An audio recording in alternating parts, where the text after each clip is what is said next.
got a cheap plastic styrofoam pumpkin from a dollar store and a chippy brush, and I am just going to paint it over quickly using any old paint I've got on hand. Now, because my napkins are light colored, I'm painting it with a light colored sample of paint that I had sitting around my house. Cover it once or twice, just you don't want to see the orange, and grab your napkins that you'll use. Remove the second layer or third layer. You just want the printed layer. Create a template using the ridges, length, and width of the pumpkin, and create a template to cut out your napkin. Then grab your Mod Podge and water, about 50-50, paint it right over your painted surface, and start placing those napkins on there. Now you notice I created a template. I measured from stem to the bottom in length, and then I measured the width, and I created a diamond-shaped pattern, and I cut them out. So I've got like 20, 25, 30 maybe of these diamond-shaped pieces that'll go in the valleys and then on the ridges of the pumpkin. You can see I started out by putting them in the ridges, thinking that would be a good idea, just to paint the Mod Podge on, maybe grab a little on my finger and smooth down the edges.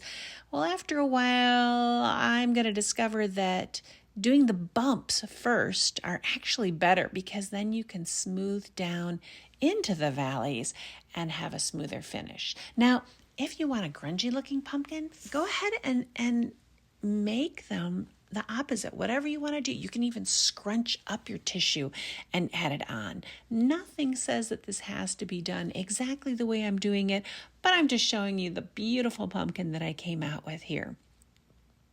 So here I am, just kind of smoothing down the edges of these. We want them to go up and down so I can see all my ridges. And I just keep adding to them, filling up the whole side. You may do one layer, you may do 2 layers.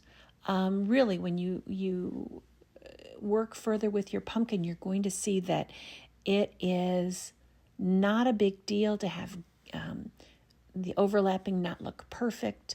What you do notice, there's a little bit of blue there. That's when I was using blue to tape on, or to draw on my template. And don't use ink, use pencil. So here we go with a dried Mod Podged pumpkin. We're going to add some gilding size. I use Amy Howard, but there is gilding size sold at Michael's that you can use. And I paint all around the stem, and then I'm painting these little veins. Now you can't really see it because it's a liquidy, a milky-like substance. It's going to dry clear, but you're going to cover it once it comes to tack. So once this is painted on, you wait about 15 minutes where it's tacky, your finger sticks a little, and then you lay on these silver pages. Use the whole booklet when you buy them, because they are flyaway. They do tear easily. You want to go ahead and lay it down, press it down firmly, and wait a few minutes before you brush off the excess with a chippy brush. Pushing it in, making sure all my veining is covered. And then pulling off the excess, maybe adding it where I didn't get it before. And then brushing away using that stiff chippy brush. And then you'll have this beautiful look to it. Go ahead and take your twine, add a little Mod Podge and water or school glue, and thoroughly saturate it. Kind of as you pull it out, pull the excess off your fingers. And wrap it around a pencil to dry. This takes a couple of hours. Doesn't have to be perfect. Remember, these are little vines that are going to come off the top of the pumpkins. You want it to look like a nature. Make sure you've widened that hole to about a 1/2 inch to 1 inch.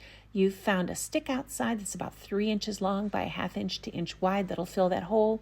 Glue it in, add a leaf or 2 and that vine, and tweak it, and you're going to have the cutest holiday pumpkin or fall pumpkin to put on your steps or your mantle. So cute.